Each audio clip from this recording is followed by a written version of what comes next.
Je suis en classe de 5e 8. Je suis la première à rentrer à l'internat ici. Depuis que je suis arrivée, je me porte bien. J'ai des monitrices qui nous encadrent bien.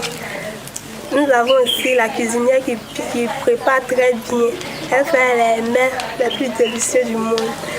Quand nous sommes ici, nous étudions bien. Parce que si nous n'étions pas ici, on n'allait pas avoir de bonnes notes. Quand nous voyons nos camarades qui n'ont pas des milieux comme nous pour étudier, ça m'énerve. Parce que moi, avant, je n'ai pas d'encadrement. Maintenant, je suis ici. J'ai des bonnes notes à l'école. Je me nomme Conan Akissi, bienvenue Rockstar. Je suis en classe de 6e. J'ai 13 ans. Je suis arrivée ici à l'internat cette année. Et du lundi au vendredi, on étudie et on va à l'école. Et dans les week-ends, nous faisons les lessives et nous pilons. Et on fait les sports et on va à la catéchèse. Quand nous sommes malades, nous partons à l'hôpital. On nous encadre bien.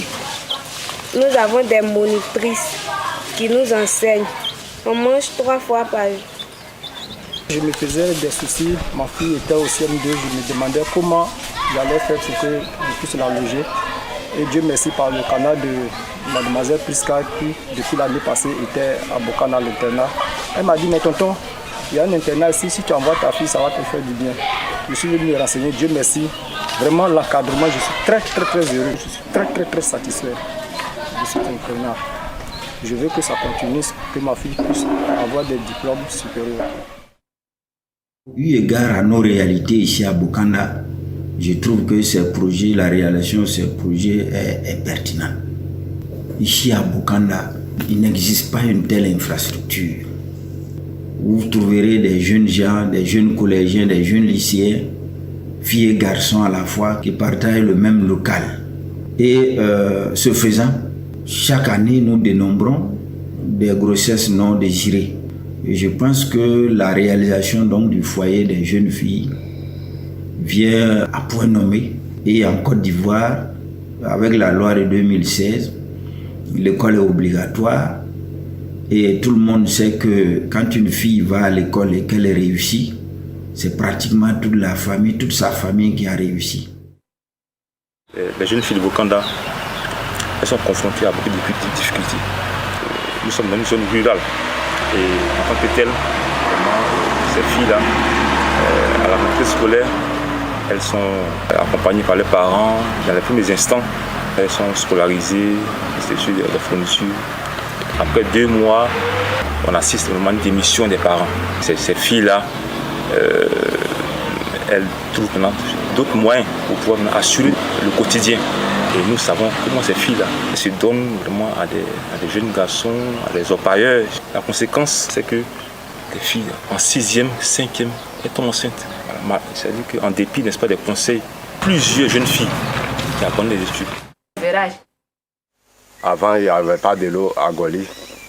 Les femmes marchent pour aller chercher de l'eau à Bokana, 5 km. Bon, les ONG, quand ils ont vu ça, ils ont venu créer cette citerne-là au village. Maintenant, ça a été facile pour les femmes. Le magasin dont vous voyez, en tout cas, c'est notre coopérative. Le nom de la coopérative, c'est Etrek de Goli. Nous avons commencé à planter, comme on appelle, l'anacat, café, bon cacao. Nous avons essayé aussi, mais ça ne marche pas. Par manque de pluie, comme la pluie ne part pas comme il le faut. Tout a fait que non, les cacao que nous avons, chaque cacao que nous avons fait, tout et tout n'a pas marché. Donc aujourd'hui, bon, ce que nous faisons, c'est le manioc, le riz, mais le riz même, nous sommes dans les difficultés. Donc vraiment, la coopérative est là. Alors, le soutien que nous pouvons apporter en tant que représentants de l'État, c'est un appui institutionnel. C'est-à-dire que tout ce que l'ONG peut entreprendre ici à Bokanda, si nous sommes saisis, nous devons accompagner les responsables de l'ONG. Que ce soit une activité de sensibilisation ou de réalisation, nous devons les appuyer, non seulement pour sensibiliser les parents, mais les aider à acquérir, à avoir les moyens locaux dont ils ont besoin pour réaliser les projets qu'ils veulent faire ici pour la population.